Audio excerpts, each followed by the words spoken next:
profit from it. As a woman, I feel marginalized in this church, marginalized by the late Pope. This Pope didn't care to learn from the likes of women.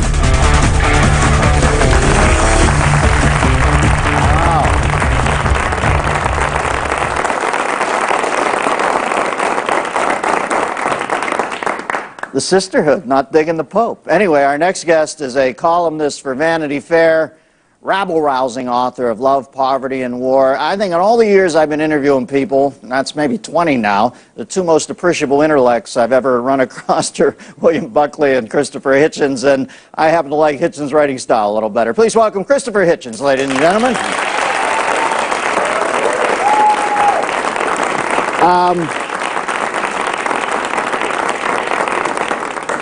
Chris, you fearlessly go where some won't. Now, I know in the old church, literally, when somebody was up for sainthood and stuff like that, there was somebody who would play the official, it's where the phrase comes from, devil's advocate. Am I correct? You would have been correct until the last few years of this Pope, who abolished the office of Advocatus Diaboli, devil's advocate. And fast-tracked candidates of his own, including some very weird people, for beatification and for sainthood. So one of the most famous institutions of the church, the one that tried to restrain mere superstition and cultism, was abolished by him to clear the road for cults of personality. Well, shoot the Pope through the prism of maybe, what did you think of this Pope now and his demise? Well, I could add to just what I just said by saying, look, he did ask me to testify against the beatification of Mother Teresa, and I did go to do that. And thus, I suppose, became the first person ever to represent the devil pro bono, without an advocate, which is a distinction of a kind. So I have to thank him. He was broad-minded enough for that. But he made more saints than all his 10 predecessors, I think I'm right in saying, combined and doubled. And I think he did that for this reason. He had to apologize to the Jews for the Holocaust. He apologized to the Muslims for the Crusades. He had to apologize to Orthodox Catholic Christians, not Roman Catholic Christians, for butchering them in the Balkans and Byzantium and elsewhere. He had to do a lot of climbing down. But of course he was infallible on everything else. All right. And one way of rallying the faithful in a time of doubt is to make lots of saints and stress the issue of martyrdom. It's a cheap trick, but it seems to have, it's a horrible thing to say, but it worked. Well, let me ask you this, Chris. What is it in your growing up, Christopher, I'm sorry, I always do that, and I know you want to be called Christopher. Christopher, what is it in your growing up or background that would make you even care to act as Little John at the bridge, keeping people from canonization or sainthood? Why would you go and testify? You just felt it was improper that Mother Teresa was made a saint, right? Well, you know, she was a fraud and a fanatic and a fundamentalist, and therefore I think not, as we sometimes say, a good role model. She took money from Charles Keating of the Lincoln Savings and Loan. She justified the Duvalier dictatorship. She said that contraception was murder and that abortion was the greatest threat to world peace. She was a fanatic. Don't you have to give a pass, though, to any... Mind you, of course, you're quite right in asking me. I mean, it's none of my business who the Pope chooses to make a saint. I'm not a Catholic. But then, if I'm not a Catholic, why do I have to watch, with exceptions like you, a mass media that has for a whole week acted as if this was a Catholic country and we were all mourning our dear leader? I mean, if we're going to be treated like that, then someone has to push back and say this is not so.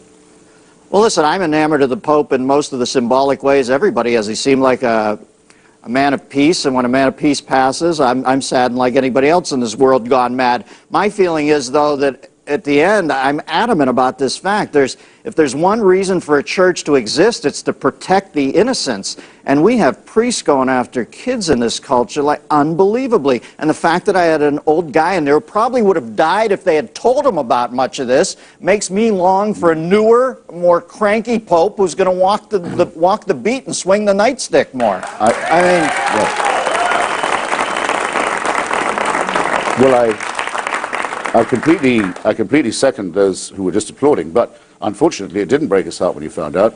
He knew that Cardinal Bernard Law was moving around sadistic predators, concealing their activities from the police, which it was his job to disclose, inflicting them on parishes where he knew they would attack again, and covering up for them. This is one of the gravest crimes in the calendar. This is the sort of crime that would make an atheist fear he was going to go to hell. It's the one thing no one can tolerate.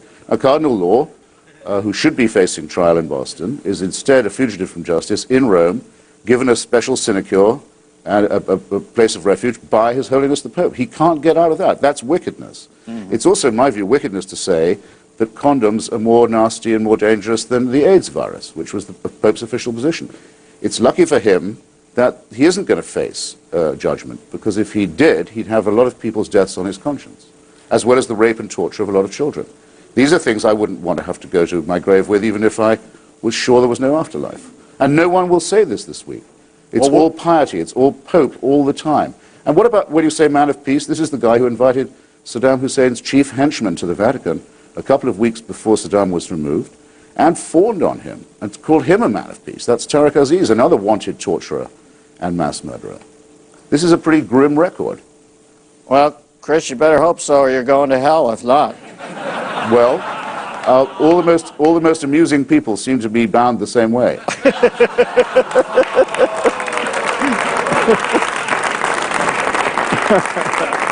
Hey, Chris, what about the prince's wedding? You excited for this? You flying over? Are you in the wedding ceremony this weekend? What wedding? No, this is sad. Can I just say one thing? Yes, sir. This is in my lapel. This is the flag of Kurdistan. You remember how people used to say, if you continue to jeer weeks, months, years back about Iraq, saying, you think we're going to have Jeffersonian democracy there? You remember that smear? Yes. Sneer? Well, today we have President Jalal Talabani, a heroic resistance fighter and leader of the Kurdish people. And, the United States has never had a Jewish or a black president to this day, for all its Jeffersonian talk. And Iraq has moved from extreme minority fascist rule to majority rule, and its first president is a member of an oppressed minority. I think that deserves a round of applause, don't you? Listen, I will not even pretend to be as wise as to think that I saw these things coming, but these are the things I hoped for when we launched this invasion, and now some of them are coming true, and I agree with you completely. I know you've been a backer, proponent of the Kurds for a long time, and yeah, this certainly tells us that the game is afoot over there. It's good to see. Christopher, good to see you, my friend. Up next, we'll find out. Top reporter Bobby Oshak goes to Vegas.